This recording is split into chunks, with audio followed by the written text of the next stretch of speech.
Here's the Hot Shot wool gloves in the oatmeal color.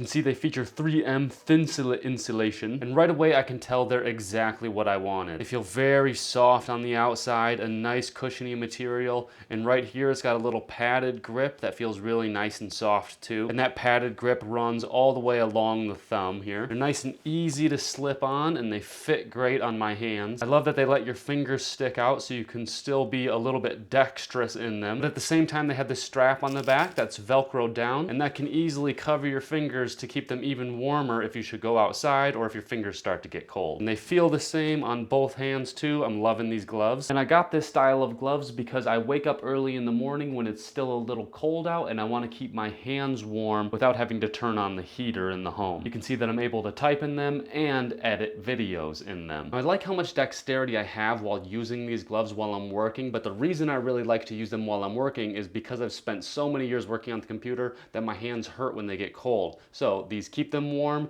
and they let me work. That's why I love them.